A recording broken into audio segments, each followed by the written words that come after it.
All right, well, this is a little bit different, right? How about this stage and this setup? Makes it seem a little official up here. But we're going to have fun this morning. I'm excited to be able to sit up here with these men who have dedicated their time on their Saturday morning to come up here and speak about just how God is using them in their respective areas, in their workplaces, and even, as we'll talk about, the retirement life, and quote-unquote retirement life, which we'll speak about in a second. But I think this, where we look at true success, obviously being able to speak about it, Pastor Mike had an opportunity to set us up with this series this year with true success and what it means, true success, and what are some of the obstacles and hurdles that we are all facing as men in today's society and the challenges. And then remember last time when I was up here, we spoke about just the spiritual warfare and the battlefield that we're all in. And if we don't realize that and we don't prepare ourselves, we don't armor ourselves up, then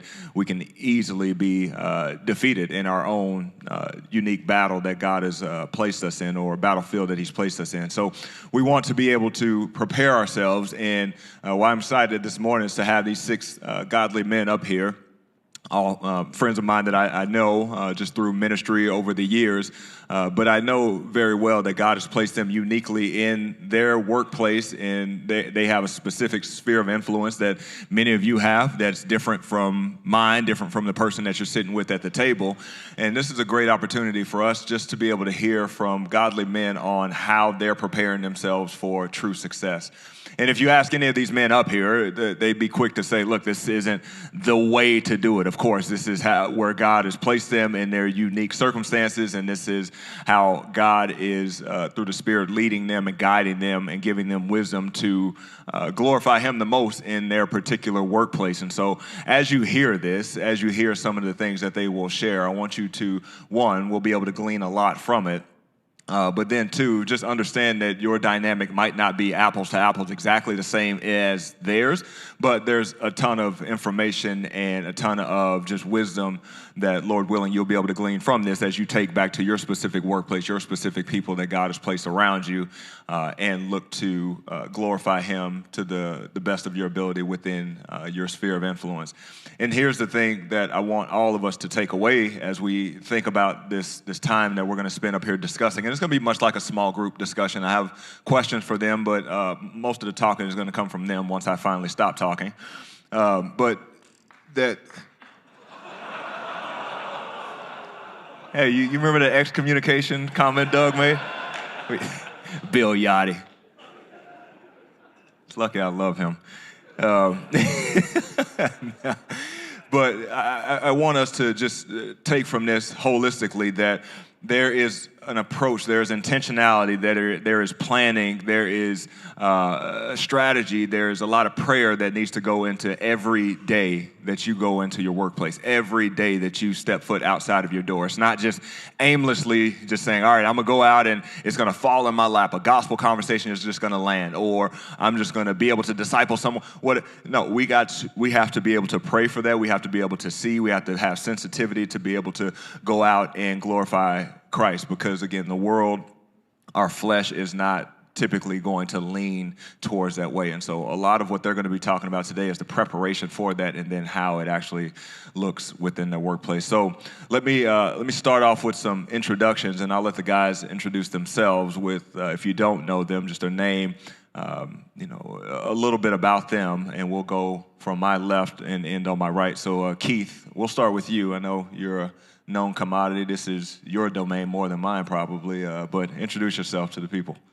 Yeah, my name is Keith Hancock, and I was born and raised here in Southern California. I was born in Inglewood and then grew up in Long Beach, where I spent most of my childhood. Moved to Orange County, where I went to Chapman University in college, and lived there for a few years. But right after college, I started leading worship at churches, as well as teaching at Tesoro High School, where I still am.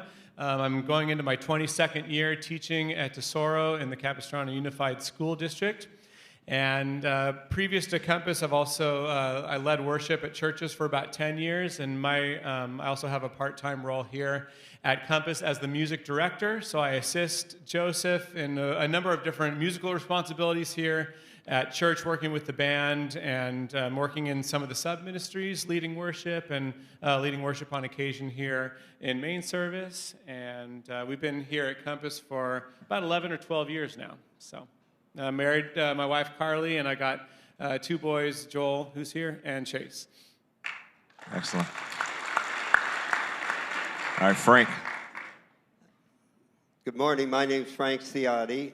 I was born in southwestern Pennsylvania, and my father was a coal miner, and I gave my life to Christ when I was 15 years old, and today I do want to testify that for 63 years, God has been faithful in every phase of my life.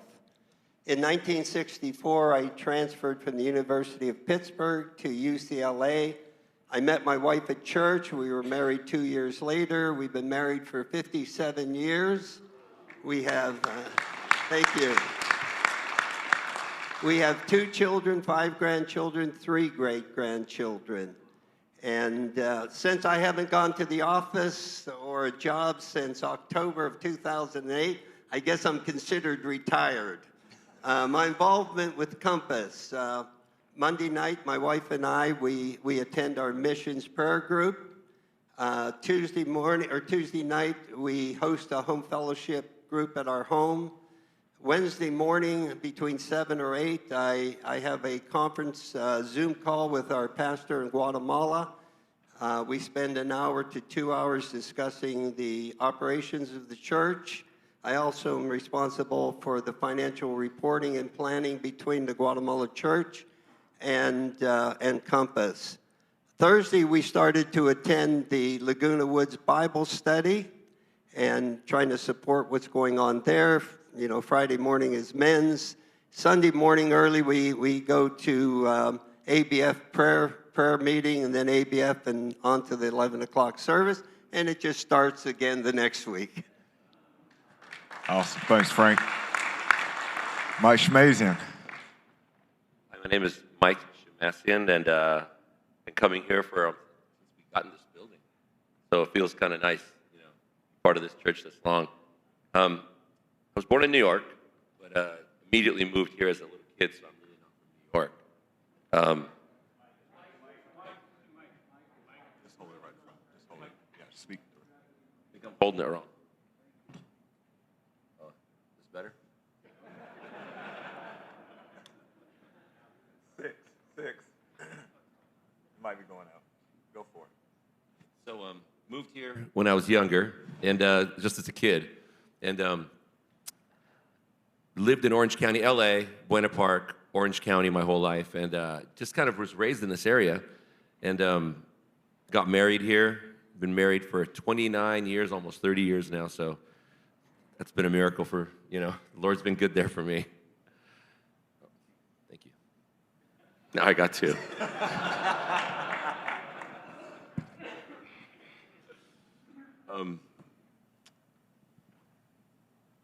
my page. So I'm an owner of a small company, a small manufacturing company, and it's in Lake Forest, and we do work for companies around the world. So we're in the manufacturing industry, so we're working with all the big manufacturers. We've got a lot of exposure to big projects around the world. We do work with Asia, Europe, here locally, and it's been amazing the path that God's allowed me to go all those years. I got saved when I was about 28 years old, and so I lived like a really worldly life, just as a victim of the world, and I started my company when I was 19, and I just kind of lived that life, and thank God the Lord got me then, and I've never needed to look back. It's been a blessing to be with Him and His people, and I serve in men's Bible study. I'm a co-leader with Brent, and my wife and I co-lead an HFG together, and I've learned that by serving in those types of groups, I've grown probably more than the groups that we're with, and God's used that to grow me as well in those groups. Thanks. Excellent. So on my left, we got Keith, high school teacher, Frank, retired but busy, and then Mike, our CEO. Now to my right-hand side, we've got Mr. Bill Hume. My name is that loud enough? Yeah, there we go. My name is Bill Hume, born and raised in South Orange County, so I'm a South Orange County kid. Married to my beautiful wife for the last 15 years, Kira, and we have two boys, Jace and Luke, 11 and 9 years old. If the mustache didn't give away, I work in law enforcement. I've been in law enforcement for the last 17 years now, and I work as a detective in a beach city down here in Orange County. I was saved in a season of my life about 11, 12 years ago where God brought me pretty low. It was after a shooting at work, medical diagnoses with both of my boys. So yeah, I was one of the stories that you hear where someone gets brought down to their knees. That was me. But thank God for it. It's been such a blessing to know Christ in my life, and to be sitting up here. It's very humbling as well. I serve as a men's Bible study leader and on Gatekeepers here on the weekend.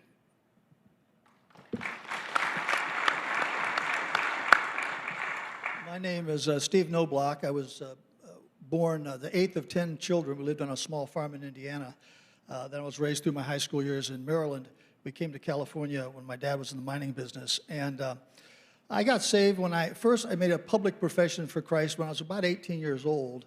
But it was when I was around 27 years old, I really realized what repentance was, not just knowing about Christ, but actually repenting and living for him. So I was about at age around 27, 28 when I came to know Christ.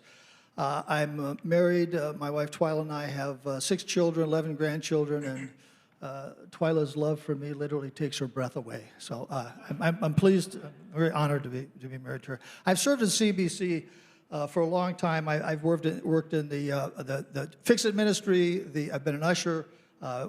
We worked I went through partners and have taken a lot of people through partners. About 17, 18 years ago, I started the jail ministry here at church. We have currently seven men. We do 26 one-hour services a month in the Orange County jail system. We minister to about 1,200 inmates per year in the Orange County jail system. And I'm delighted to be here. Thank you. Excellent. Good morning.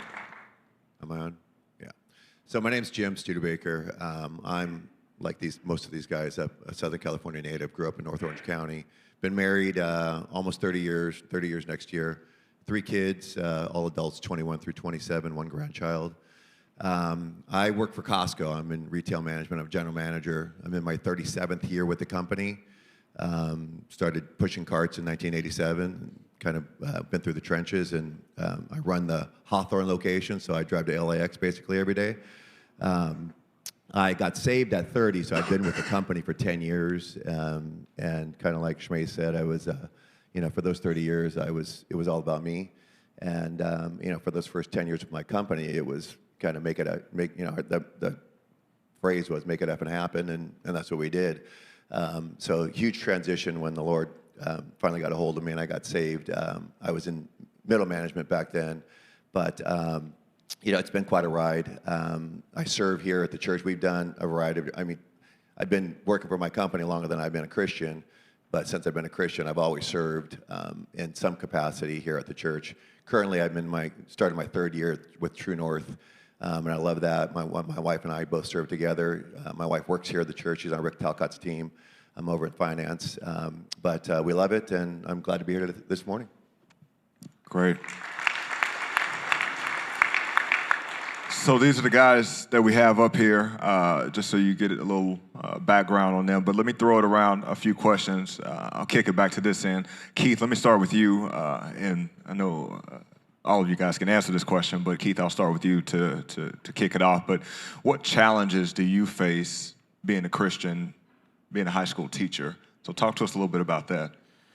Yeah, the public school system obviously can be a pretty dark place at times. Most of the students that I come across are not Christians. Even a lot of ones that say they are really don't see a lot of fruit in their lives, and just everything that you can kind of expect would. You've all been in high school before. You know what the temptations are at the high school level, and kind of what the attitudes of many of our students are like. It can be really, really challenging.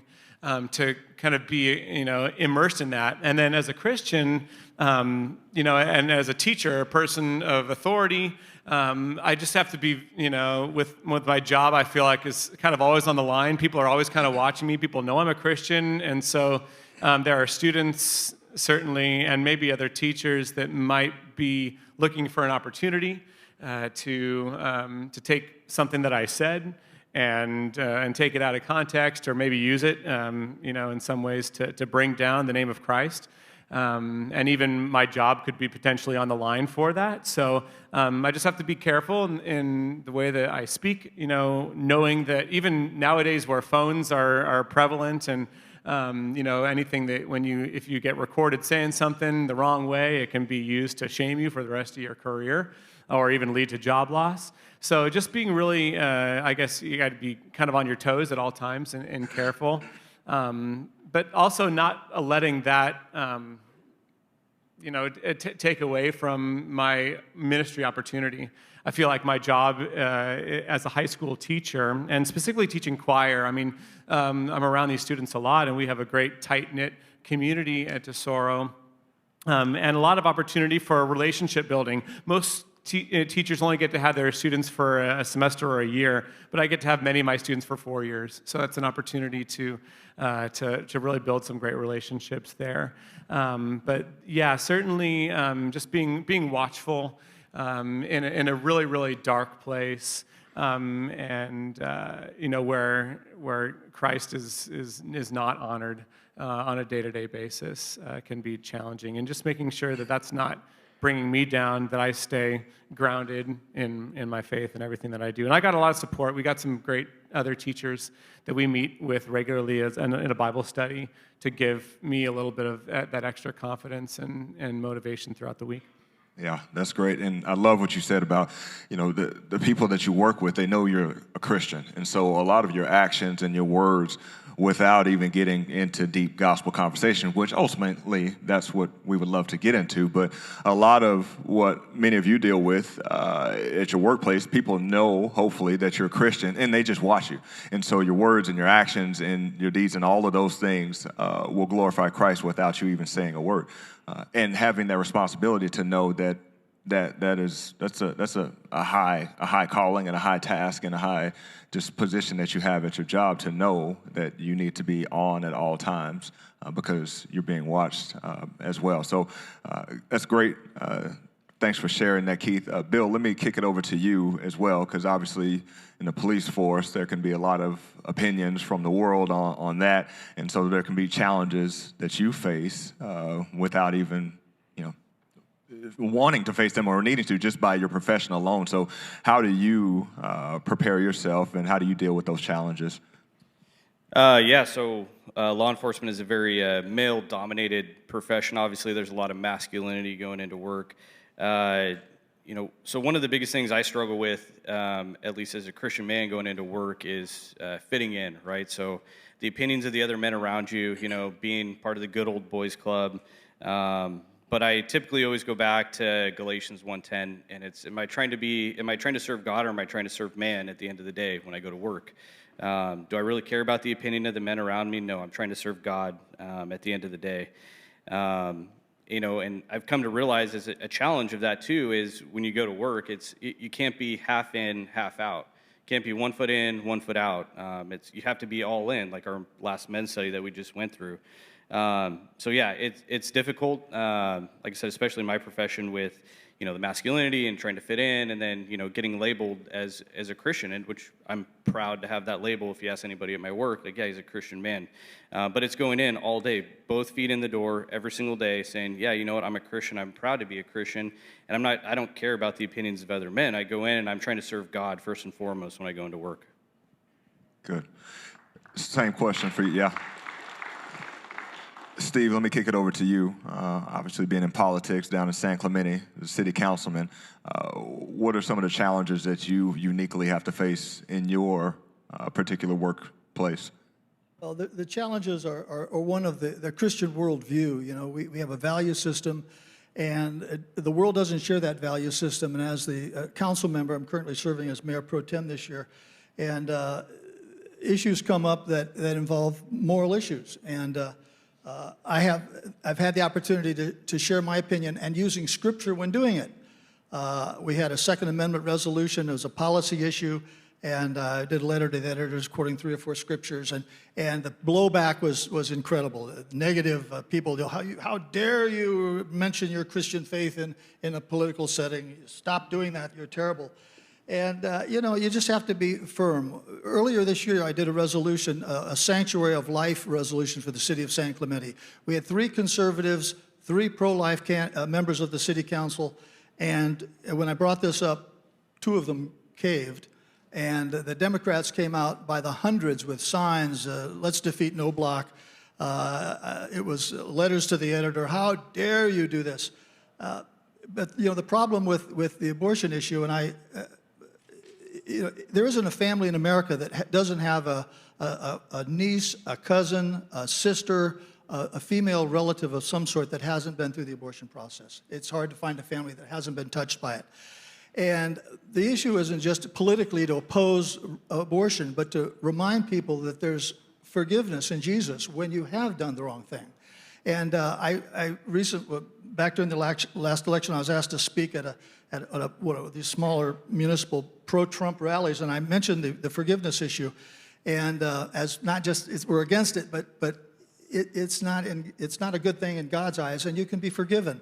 And a woman in her 50s who I didn't know came over afterwards and threw her arms around me and with tears in her eyes, gave me a big hug and said, thank you for reminding us of that. So the opposition is real. I didn't mention, I'm an attorney when I introduced myself. In my law practice, it's also been a major challenge. Years ago when I started practicing, I'd do 1 or 2 divorces every month or every other month, not very many. And I realized that God hates divorce, and I'm doing divorces for people, not because they had a biblical reason for divorce, but because they simply didn't get along. And that was consistently the reason. And I said to myself, God, what am I doing? I'm not robbing the bank, but I'm driving the getaway car in something that you don't like. And I made a commitment to God not to do it. And to show you how strong my faith was, the next day I had 2 divorce cases came in, and I handled both of them. And I realized Satan is shadowboxing me with temptation. And I made a commitment, I'm not going to be shadowboxed, I'm going to do that. And I shared that story with a group of Christian lawyers in the Los Angeles Legal Society meeting in a high-rise downtown Los Angeles. I shared that story, and one lawyer put his hands in his face and said, you've ruined me, just by telling that story. So it's difficult, but you have to stand up to it. I had people call me one of the richest men in the county, the largest donor to the Republican Party, called me and said, Steve, what are you doing with the sanctuary thing?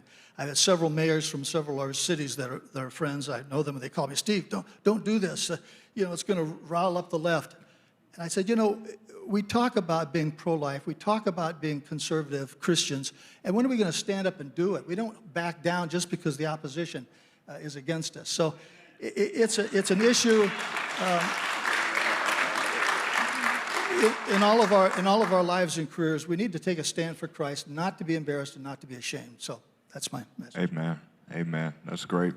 And a couple of things I want to highlight that you just even brought out there is the power of Scripture. Right? Because when we bring God's word, God's authoritative word, his inerrant word into the conversation, then it becomes less about their opinion versus our opinion. But what does God's word say? And that's, at the end of the day, that's what matters, right? And that's what we can hang our hat on. That's where God will do his work through his written word that's there. And what you just ended with is, there comes a time where we can't just, and I mentioned that phrase, and I'll use it again, we can't just talk about it, but we got to be about it, is the same things that we're preaching and we're talking about that we should do and that the world should do. We have to be the ones to go out there and stand firm on that and be willing to say, come what may, but this is God's word, and I have an audience of one. Is something that you have mentioned. I have an audience of one. It doesn't matter what my friends say. It doesn't matter what my coworkers say. Hey, I might lose my job, but I want to please God before all else, and that needs to be at the front and center of everything that we do and how we prepare ourselves. And speaking of prepare yourself, Jim, I want to come down to you with this question is, when you think about preparing yourselves for whatever's coming in your workplace, obviously being in the retail environment, you can look at the Targets and all these other places that are having these partnerships with want to be Satanists and all these things. It's evil, right? Knowing that, hey, it could enter Costco one day. How do you prepare yourself to go in to stand firm in your faith in just the position that you have at Costco? How do you prepare yourself? Well, I mean, I think the easy button is pray, right? I mean, to say that, but that's just the reality of it on a daily basis. Like I said earlier, I've been doing this for, I'm in my 37th year with the company, and I've seen a lot of transition. And Costco is a large publicly traded company, right? We've got a board of directors. We're gonna, we need to make sure that we play the game, right? So I'm in there. I hear the executives talk. I know I've got 430 employees that I'm responsible for in my building. And DEI, everything that's relevant in socially right now in our culture is relevant in what we're doing as a company. But for me as an individual, and first as a Christian, first of all, I'm not a people pleaser, but I'm going to do my job. I mean, I'm hired by the company. I clip on a name badge every day, just like my team does. And so I've got to find balance there. This morning's DBR, I loved it. It was perfect when I was reading this morning. Job 38, 3 and 4. Dress for action like a man. I will question you and I'll make you known to me. Where were you when I laid the foundation of the earth? Right? Tell me if you have understanding. God, kind of going at Job there. And so when I'm struggling with, maybe what I'm faced with on behind the doors from on a company level or even in the trenches with the team, I have to remember that God's in control, right? And so my drive to LA is DBR. It's the briefing. It's whatever I can do to help get my mind in the right set on a daily basis. And then over the course of the day, I see 5,000 to 7,000 members a day come through my building. And believe me, being in South LA area, I got people running outside doors, stealing from us on a daily basis too. So maintaining composure, it's perspective, all right? And my perspective is I've got to do what I can to redeem what's going on for the Lord. Everybody that I work with knows that I'm a believer. If the doors open a little bit about what I do on the weekend, what I do with my time. When I play in golf tournaments, I'm the one guy that's not drinking in my cart.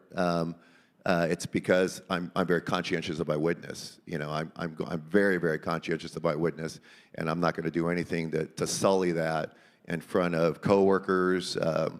My team that I'm responsible for up in Hawthorne, that's really my mindset. I mean, give people the benefit of the doubt. I try to think like Paul and build bridges of dialogue, in challenging situations rather than letting my emotions get the best of me, right? Because when my emotions get involved, that's where I tend to want to lose composure, and get into the flesh. So take a cerebral stance, even with things I don't necessarily agree with. Just because I don't agree with it doesn't mean that I don't need a dialogue about it. Just because I don't agree with it and it goes against who I am as a believer doesn't mean that I can't sit in a room like Christ did with the sinners, right, with the tax collectors, but be able to talk about what's going on. And from a business perspective, I may have to support things in a business perspective, but doesn't mean that I have to say that I agree with it, right? And that's kind of that balance that I have, that fine line of walking. But when you consistently do it, it becomes easier. So it's just kind of who I am. That first question of having challenges that you face being a Christian, I've been doing it long enough now. It is my identity. And I've been in Hawthorne only for 3 months there, but I think probably the vast majority of that building already knows who I am, just based on how I carry myself and the conversations that I have with the employees. Yeah, and the number of people that you get to interface with is a great opportunity to glorify God. I mean, you think about thousands of people coming in and out your door. It's thousands of souls that need to hear Christ. They need to hear about salvation. They need to hear that they need a Savior. It doesn't mean you're going to have interactions with all 1,000 of them, but those are 1,000 souls that God has placed in front of you that you get to, in some way, shape, or form, through how you do your job, how you lead your employees, how you interact with the guests. All of those things is another step towards being able to be a great witness and a lampstand in your workplace. So that's great. Mike, what about you? You're running a company. Obviously, there's a lot of things that you have to deal with. How do you prepare yourself, just specifically for your job and your role running a company? I think, just like Jim said earlier, it's constant prayer. It's morning prayer. It's waking up, thanking God for what he's given us, understanding God's sovereignty, that he sees all, that he's in control of these things. When I remind myself of that every morning, it helps me to go into the workplace. When you're the owner and the chief operating officer, and you're the one that's making all the calls, it's easy to forget certain things. And being in constant prayer throughout the day, constantly reminding myself of who God is what helps me a lot in not having to step outside the lines. And I've been in business for 37 years as well. It's funny, when Jim was talking about his career, it mimics mine. I started the company in 87. He started there in 87. We've been married the same amount of time. There's a lot of similarities there. And when you've been doing something that long and you've made enough mistakes where you regret what you did that day, you go back to God and you ask for forgiveness, but you also kind of keep that in front of you. I want to go back one question if I can, because Steve brought up something. When you ruined that lawyer's life, that one, I want to talk about that for a sec, because one of the things we didn't discuss in that was money. And the challenges we face sometimes are money-based challenges. And as a guy that gets to make all the calls in the company, I get to sign the tax returns. I get to make the call on what's a write-off and what isn't. I get to make the call on, one signature of mine could save me $300,000 if I just sign my name to something, or if I skew one fact. And when you're in that arena, that challenge we face, I had a hard time with that when I became a Christian, because I was using money like I was addicted to it. And I was doing cash jobs under the table and cheating in all kinds of great ways. There's no agents out there, are there? Because I'm past that time period. I want to be clear about that. I'm cool, right? All right. But there was a lot of things I was doing, and one of my hardest things to overcome as a Christian was getting my taxes and my accounting right with God. And that was a struggle for me.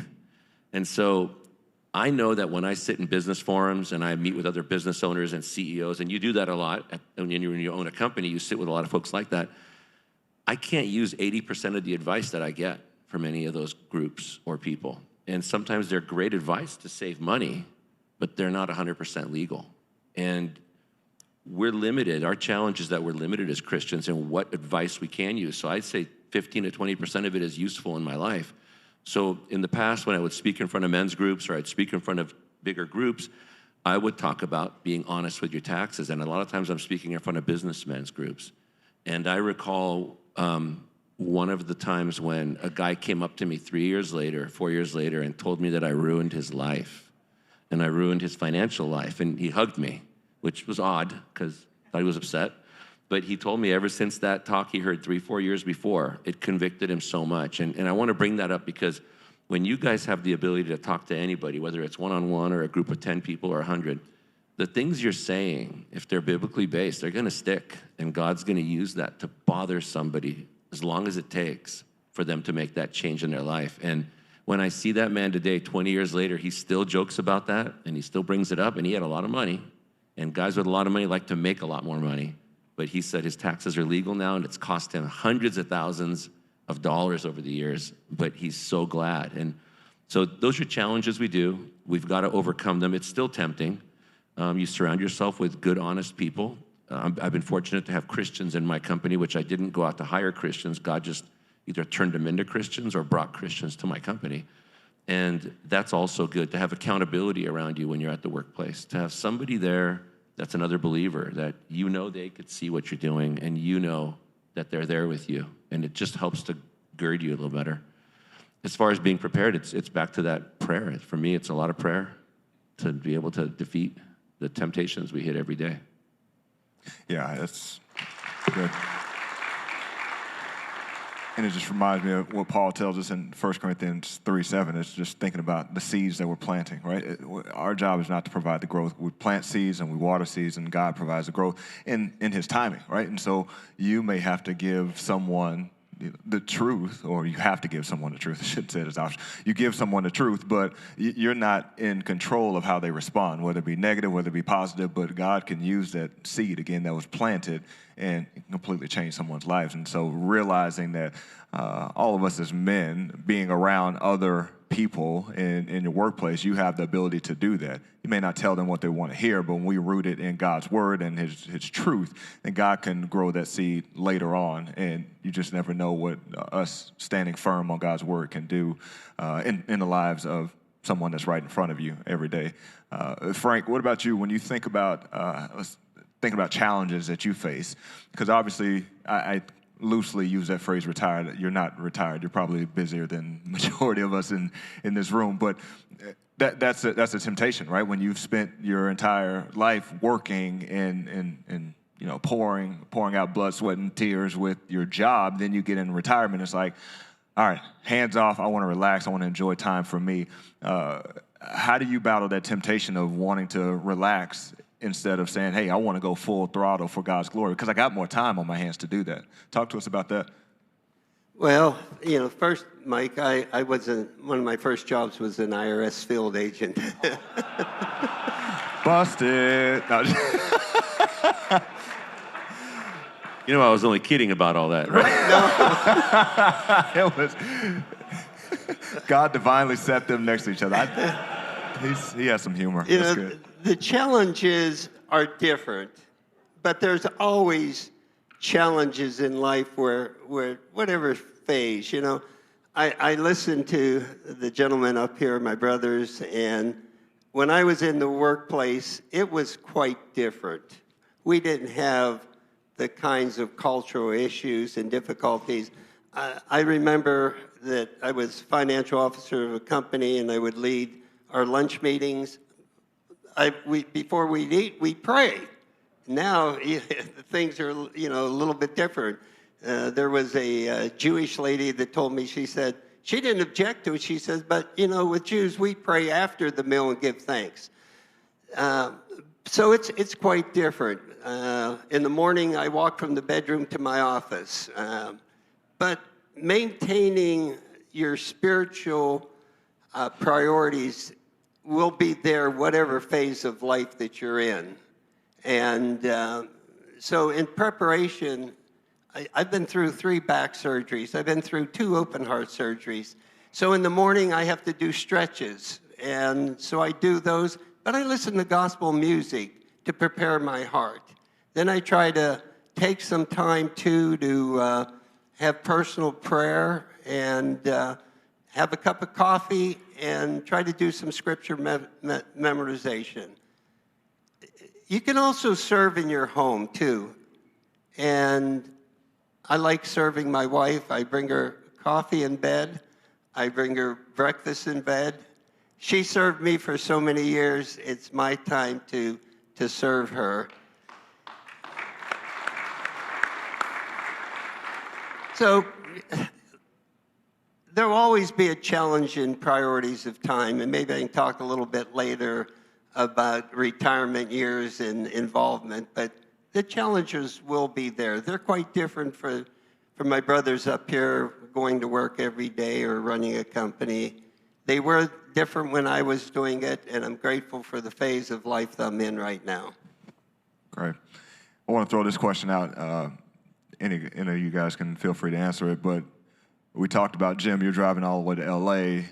Mike, you're running a company. Bill, you're the police officer. So you all have your schedules. You all have your demands. There can be that temptation to put in the extra hours for additional whatever resources, money, all of those things, status. But how do you keep that balance? I'll use that word. From allowing that to be all-consuming to where you don't have time to serve, to be involved in the church? Because all of you are highly committed participants involved in the church. You all have extremely busy schedules in your workplace. How do you make sure to keep work from being all-consuming to where it doesn't take over what's needed here at the church for you? I think you got to have people in your life that can see you and speak into your life and challenge you in different ways. And it could be a really refining thing to be married. And my wife is, she'll call me out on stuff when I'm spending too much, because I got a job that I could literally spend 24 hours a day finding music and researching and doing everything that I do. Plus, that's just a tesoro. I still got my work here and my serving here and being with my kids and hanging out with my family. My wife, and I have an open relationship, and we reevaluate pretty much every single year. What am I saying yes to? And I end up saying no more than I ever have now. I think as the years have gone on, I've said no to more and more and more things, and that's okay. And that's the way it needs to be in order to maintain some kind of balance and priority in your life. You can't say yes to every opportunity, even if it's a lucrative opportunity, if it's something that's going to help out your family in the long term financially. There's a lot of things you just have to say no to preserve, because that priority is, people are watching that, not just my wife. I mean, my kids are watching me. My students are watching me. How am I prioritizing my life with them? And I end up getting a lot of comments from my students that will say that they were paying attention to how much time I'm spending with them, because I think a lot of my students have families where their parents don't spend a lot of time with them. And I want to be an example of someone that's invested at home and that has that kind of life balance set up. So having people in your life, especially your spouse or close friends or accountability partners that can kind of look at your schedule and be like, hey, you need to make some changes here. I'd say just intentionality more than anything. I like to play golf. There's things I like to do, but those are way down the line. I know I've got to go to work. I might be the boss, but I'm still going to work 5 days a week. So serving at True North, it's not just Wednesdays and Sundays. There's things going on all the time. So it's just looking at that. That's the sacrifice that I'm willing to make. And, so I look at the calendar. I know when revivals are going to be. I know when, certain events are going to be. And that's my time is shifted to that. So, if I've got to take, vacation time, personal time, or just days off in order to make that happen, I might only play golf 8 times a year. That's okay, because I know I'm using that other personal time that I have for things that are much more profitable for the kingdom and for the ministry that I serve in, and for myself. That's kind of that work-life integration. Is I know I'm driving 500 miles a week to go to work and working 10-hour days, but every moment I have down here is pretty scheduled, and but it's done for the right reasons. I think a lot of times this kind of thing could creep into your life very slowly, and you don't see it happening. I know from a small event that happened in my life in the 2008 financial collapse we had, we almost lost the whole company. I was losing the whole thing, and it was going bankrupt fast, and we laid off 100 employees, and it was just a nightmare for us. And I used to serve at the churches I was at pretty heavily, and youth ministry and other areas.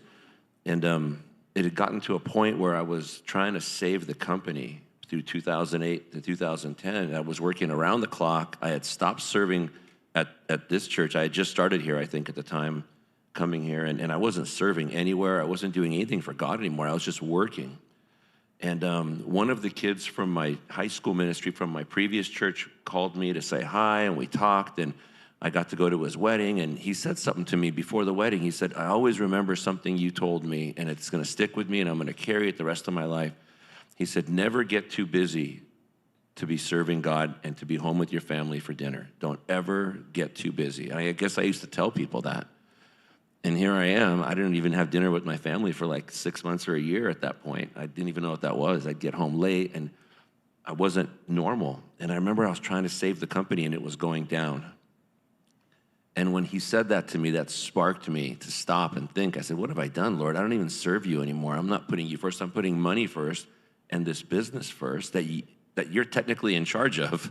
You're the one keeping the business alive. It's perspective. You lose perspective slowly. And I remember I came to church, and I went to the back there, and I mentioned to somebody, I think it was Jess Williams, hey, I want to serve anywhere you need me.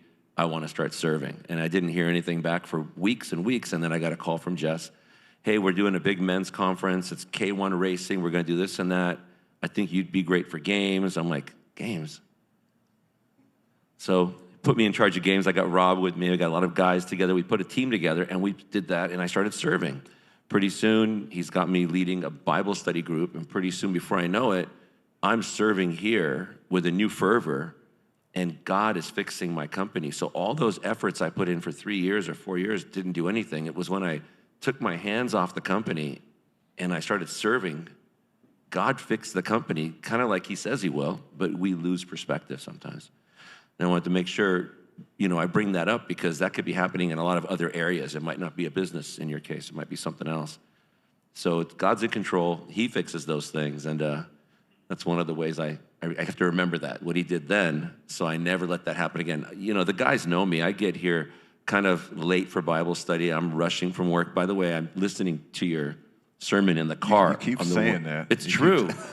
Thanks to Gus back there getting it live for me. I get to hear it all. But I do work till the very last minute. I do jump, but I'm not going to ever miss Bible study for work. That's my goal. I never want to miss it for work again. I don't want to miss HFG for frivolous reasons and use work. Because, the perspective, again, is putting water in your hand and watching it. It doesn't stay, and that's how money is. And once you remember that visual picture, you can't pursue something that's going to be gone in 30 seconds. And money's gone too quick. You got to serve the eternal things. Great. Let me throw this question out, and this will require a little vulnerability, but talk to us, guys, about a time where you felt like you fell short, glorifying Christ in your workplace, and what you learned from that, what God taught you from that. I'll go. So I thought about this question. It's kind of humbling, sitting in front of a bunch of men talking about the mistakes that you've made. But falling short, I look back on times where I've engaged in slanderous conversations with other men at the workplace. We all know how that goes. You sit down, guys start talking, you engage in that conversation. And looking back, first and foremost, I'm a representative of Christ. Everything, especially if you go to work and people go, yeah, you know what? Bill, he's a Christian man, and you go and you engage in those conversations. I look back on those and I just go, shame on myself for ever doing that. The things that come out of our mouth should glorify Christ first and foremost. And I'd say second to that, when I thought about that question as well, would be writing people off at work, sharing the gospel. Not looking at people as the image of God, that imago Dei, just saying, you know what, that person doesn't need to hear the gospel. I can continue on with someone else that actually wants to hear it. And I think we should use every opportunity that we can to share that message with other people that are around us, people that want to listen and have the ears that are open to listen to that. This happened 50 years ago, so it had an impact on me. I was working for a CPA firm then, and we went out to lunch with a bunch of guys. And they all ordered drinks, and I didn't. And they start, hey, Ciotti, you're Italian. Italians drink wine.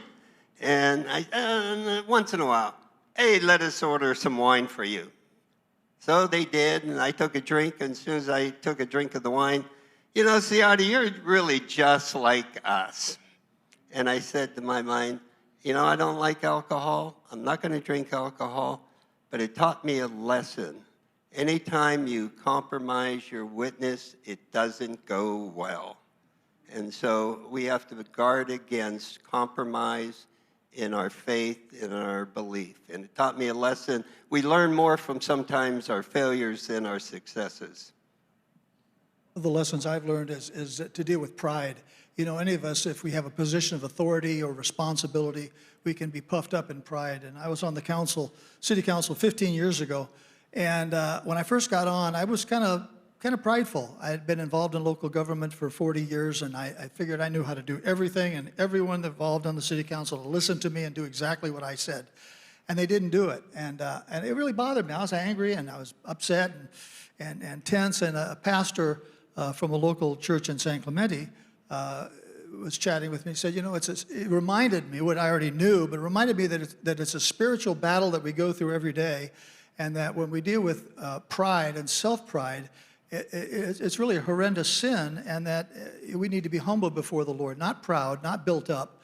And fast forward 20 years, I'm now on the council, and I've got two sort of left-wing, anti-God following people on our council. And I've realized that the scripture says that, Daniel 4, that the kingdom of men's in the hand of the Almighty, and he gives it to whoever he wants, even the humblest of men.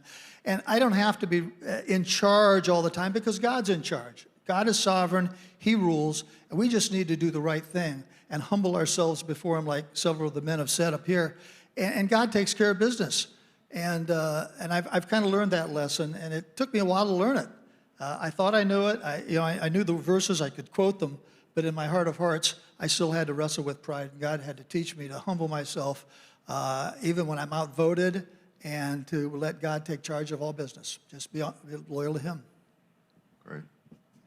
Yeah, it's probably been about 15 years since I really lost my composure.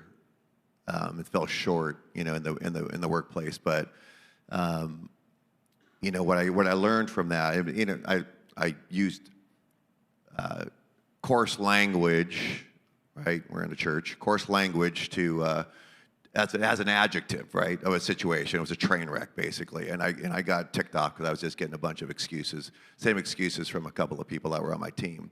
And the irony of it is one of them reported it to my vice president. And the VP comes in and pulls me out of my office, pulls me out of a staff meeting, and proceeds to tell me, James, I'm James at work. You're gonna bleep this, bleep, bleep, bleep, bleep, bleep, bleep, bleep, bleep, bleep, because you said this. And I'm like, whoa, the irony of it is how he was talking to me, right?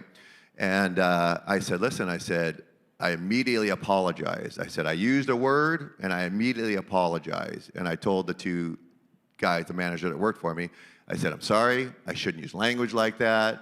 Because Steve just reminded me, because humility is something. And from a leadership standpoint, we still got to be humble, right? And we've got to be transparent, right? Jesus was humble. Jesus was transparent, right? And Jesus is the model for us, right, in leadership. But I remember just thinking to myself, I'm apologizing. Like I said earlier, I'm very conscientious of my witness before the Lord. But leadership doesn't have to be aggressive, right? I can still make my point, in a cerebral and in a serious manner without getting emotional, without letting my voice raise. I can still bring intensity and urgency to the operation. I mean, you could probably ask my kids the same thing, but it's really just being aware. But when I have fallen short, it's owning it, right, and being contrite, truly contrite, being humble, and even in that regard, asking for forgiveness. And because I didn't need to ask for forgiveness as far as the work culture was concerned with it, but in that moment, I knew that I needed to, just because I felt God, God knows my paths, God knows my ways, and I had crossed the line. Yeah, he knows everything, of course, and how powerful of a witness that is for us to take that humble approach, even as men in our workplace, to say, hey, I need to confess something here and ask for your forgiveness. I've already confessed it before the Lord, but my words were wrong here, or how I treated you here was wrong, or something that I did. Even that confession, that humility there, just how God glorifying that is, in a sense. Like Christ gets so much glory because most men aren't doing that, right? It's like, just sweep it under the rug, we'll move on. But I think it's something too that just being humble enough to say, look, this was wrong. More importantly, it was wrong as a Christian man, and I need to confess that to you, and how powerful that is. Everything that we do is what we're getting at here. Everything that you do at your workplace or in your neighborhood with your family is a witness, is an opportunity to advance the gospel, to create open doors. But let me ask that question to the group here is, talk to us about a time where you've specifically prayed about or been able to evangelize because of an open door that you created at work. So talk to us about if that's happened for you, what that looked like, and what was that conversation like? I think we can, steer conversations in kind of gospel-oriented manners, even in a very secular environment. And while it may not be legal for you or I to, to share the gospel openly in front of a group of people, there might be open doors to kind of take it outside of the workplace. For me, I remember I had a student that I could tell was kind of like questioning and just kind of didn't really know a whole lot. I don't think ever really had been told the gospel. So I started out with just, hey, let's go play around at golf. I knew he was a golfer. I'm a golfer. I was like, okay, let's go play around. And then let's go out to dinner afterwards. And so that kind of provided an environment where I could share openly and basically share the whole gospel with him. And it was all started with the relationships that I had built with students over the period of several years. I think it's starting from that place of relationship is a good way to go about it, and then it makes it a lot easier, I guess, to kind of take the next step. And I think based on that, the relationships are what God's given you. He's put those people in your sphere of influence. There's a reason for that. When you're in business, you see people fly in from everywhere, Chicago, Boston, everywhere. They're flying in. It's almost like God is shooting that arrow right into your zone for a brief time and then shooting them back. And you've got to send them back with something that God wants you to send them back with besides great engineering or great product. It's not just about that. And so when you have time to build a relationship with a client or a customer or a student in this case, take advantage of that. When I go to lunch with clients or dinners, I always pray openly. And I pray to myself. I don't want to be completely out of line with them, so I'll put my head down and I'll pray.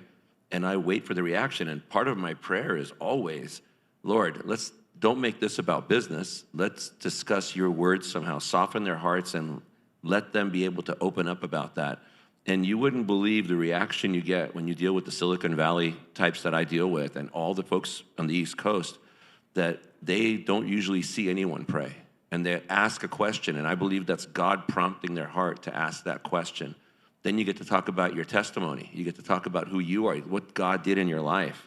You get to show them those things. I like to sprinkle that with some facts as well.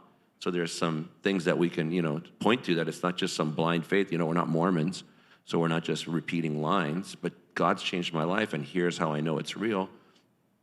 But again, it's this relationship. See, when you're working with somebody for weeks and months on email and on projects, you're in the trenches with them in a lighter way, in a less severe way than war, and they trust you. There's a real relationship there. Use those relationships. You wouldn't believe how many executives who wanted nothing to do with God 3 to 4 years later are now going to church that I know or telling me about what they're reading, and they're reading the Bible that I gave them or something like that they would have never read. You don't know where that'll lead, but it's relationships, and God puts those in your life. Let's use those. Those relationships are important. I had a gentleman come up to me, had run for city council, didn't get elected, but he said, I like you, I like your policies, I want you to help me, I'd like to get elected next time. And we started talking. I assumed he was a believer because he said, I like your values. And he said, no, I'm studying to be a Jew. And I said, really? And so what are you studying? I said, you're studying the Torah, the Psalms, the prophets. What are you doing? He said, well, I'm meeting with this group of people, and we read books, but we don't read Scripture, he said. So I had the opportunity to share the prophecies about Jesus is coming. I said, you need to read Isaiah 53, and then let's talk about it. I said, never heard of it. No one ever talked about it. So I think as Christian men, we need to keep our ears tuned. Whenever anybody says anything that is spiritual, that suggests depression, that suggests fear, that suggests anxiety, we need to take the opportunity to talk about what does God say about fear, anxiety, pride, envy, covetousness, the things that are hidden in men's hearts that we don't see on the outside. And I think as believers, we need to ask God to give us the opportunity to be with those people, to know what to say and when to say and how to say it. And that helps us as well fight temptation, be prepared to be the ambassadors for Christ, the ministers of reconciliation that we're called to be. And we need God's help to do it. We can't do it just because we attend church or we memorize Scripture or we attend breakfast. We have to really get on our face before God and say, God, help me do that. And He will. And I found that He will if you ask Him. And it's a blessing to others and an encouragement to us. Just on that same vein, and I'll try to be quick, Pastor Kellen, but the reality is for those of us that are still going to work 5 days a week, right, which is probably the vast majority of us in here, you spend more time interfacing with those people that you see at work every day than you do your wives, your kids, or anybody else in this community down here. You know, and so I think it's important, and I'm going to encourage you to keep that in mind. I try to have a very familial type environment. I've moved 13 times in 3.5 decades, and every building I've ever worked in, I've been very intentional about trying to build bridges of dialogue, be intentional, share first, right? So that way they'll build trust and want to open up a little bit about who they are, because I call them parking lot conversations. You know, I mean, I'm not going to proselytize in the building, but I'm going to be very transparent about who I am. And then as I'm walking to the park, if they're playing softball, I'm driving over, I'm going to play softball with them. You know, if they've got something, I played disc golf with employees, I've been all over the place. If I know that employees are gathering, I'm going to go and I'm going to show up, because first of all, from a business perspective, it helps to kind of build bridges there, and it builds camaraderie. But from a Christian perspective, it gives me opportunities for them to know me just as a human being. These people are all image bearers, right? They're all image bearers of God. I had a payroll clerk. She was a lesbian. You know, after about 3 months of working with her, she kind of pulled me aside. She said, "James, I'm really surprised. I expect you to be different." And I said, "Well, why would you expect me to be different?" She said, "Well, I know you're a Christian." And I said, "Yeah." And she's like, "Well, my lifestyle." And I said, "Listen," I said, "you're an image bearer of God." I said, "and I respect the fact that you're an image bearer of God." And I said, "Our lifestyles may be different. I may not believe, you know, in a lot of things that you believe." I said, "But I still respect you, and I still care about you as an image bearer of God." And you know, and so having that mindset when I look at my team every day, you know, there are days I might talk to my wife in person less than an hour because of her schedule and my schedule. You know, so don't just pass the people in the halls. If you're a believer and you want to be salt and light, you really have to look at those are all opportunities. You know, and just let God use you to plant the seed. But you are passing probably tens, 20s, hundreds of people, thousands in my case of people that are opportunities for you to be salt and light out in whatever community He puts you in. Yeah. And that's a great point that I want to conclude with for all of us, just to think through is, because oftentimes we go to our job, and again, it's just almost, you put it in autopilot, right? Monday morning, you get up, you go to the job, you do your job, you come home, and then you do your home thing. But when you think about God's sovereign plan and the fact that He's in the details of every single aspect of our life, as Jim just alluded to, you've been placed in your job. If you're retired or you're post-career mode, you've been placed there for a reason. For that specific season, and the people that you work with, that you interface with every single day, have divinely been placed in your life. And so thinking about your job, not just here's a way for me to pay the bills, here's a way for me to, you know, spend my time throughout the week, but here is God that has placed me in this specific job to be an avenue for His glory and His honor. Like, there are people that are around there, thousands of souls that you get to interact with throughout a week, month's time, whatever it is.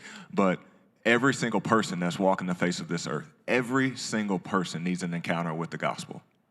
Every person, right? You can't say that about anything else. You know, other things, it's like, all right, does that person like this, or does that person like this, or does that person like this? Every person needs an encounter with the gospel. And you've been placed with people. And it's not, look, you're not going to hit a home run every single time out. You're not going to go there and be like, all right, I'm going to share the gospel. That should be the goal.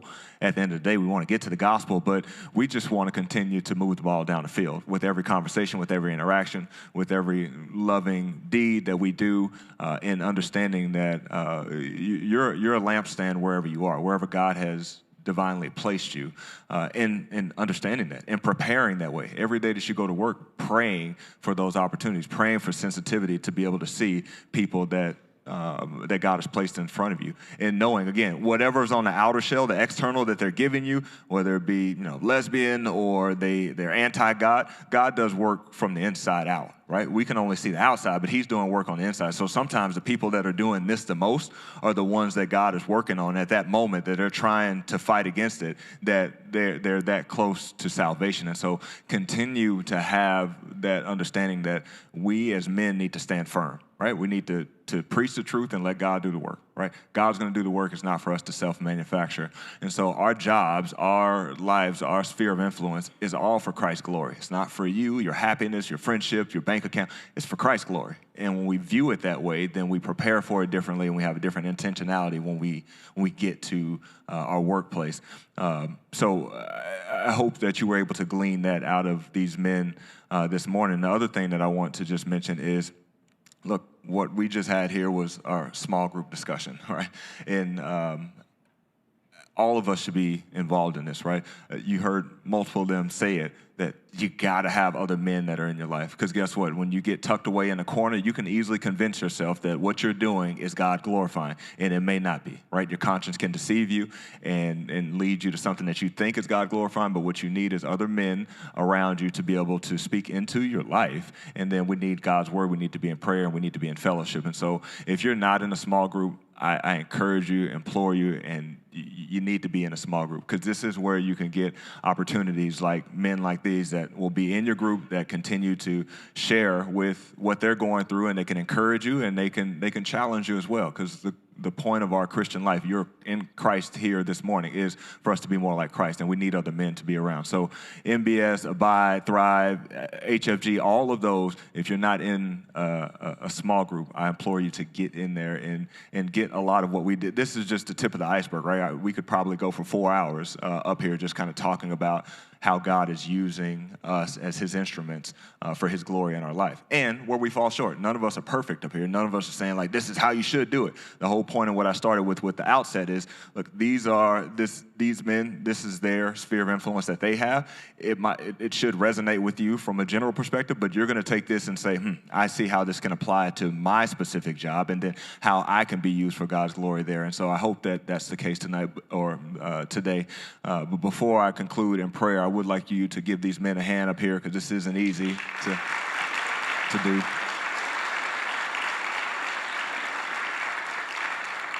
And I so appreciate my brothers up here for doing this. So thank you for doing this. And I know there's a lot of other great ways that God is using all of you in your workplace. And if he's not, or if you're not following Christ in your workplace, and it's different from when you show up at church, then this is the time where, confess that and get around other men that can encourage you to do it, because there's nothing better than to glorify God at your workplace and be used by him.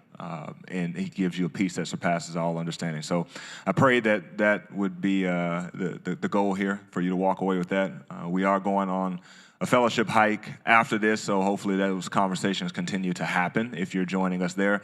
If not, as I always say, get some numbers of some guys here, get plugged into some groups, and continue this conversation, because we have to have it, because there's a battlefield and a war out there that we're all facing, and we need each other to be able to glorify Christ each and every day through this. So let me pray, and then I'll have Elvis come back up, I think, with Jeremy, and give you more details about the hike that we'll do. But I appreciate you all coming this morning, and it was great to be here with you all. But let's pray. God, we do thank you for giving us just great examples. First off, the example that we get with Christ on how we can be more like him through reading the Gospels, through understanding your word, and seeing how we are called to live in this life that is a challenge for all of us. But Lord, I just pray that this morning is an encouragement and can be edifying to all of us here as we get ready to go back to our neighborhoods, our workplaces this week, that we would see our jobs as a gift from you that you've given us, that you want us to redeem for your glory, not for our own paychecks, not for our own status or titles or anything like that, but the jobs that we have, it wasn't self-manufactured by us, but it was given by you to be for you to be glorified in that. And so I just pray that we would prepare better, we would seek to glorify you in all that we do at our jobs, and that we would get other men around our lives that can speak into our lives, that can encourage us, that can just help us to glorify you all the more. Lord, so we thank you again for this men's breakfast. I thank you for this ministry. I thank you for all these men that came out. And Lord, I just pray that we would lock arms with one another as we go seek to please you in everything that we do, knowing that we need to be in fellowship. And I just pray that we would do that starting this morning if it's not happening already. And if it's happening already, Lord, I pray that we would do it all the more moving forward from today. So thank you again for these men. Thank you for your word that continues to strengthen us, to guide us. And we thank you for the Spirit that leads us to be more like Christ. We give you all the thanks and honor in Jesus' name. Amen.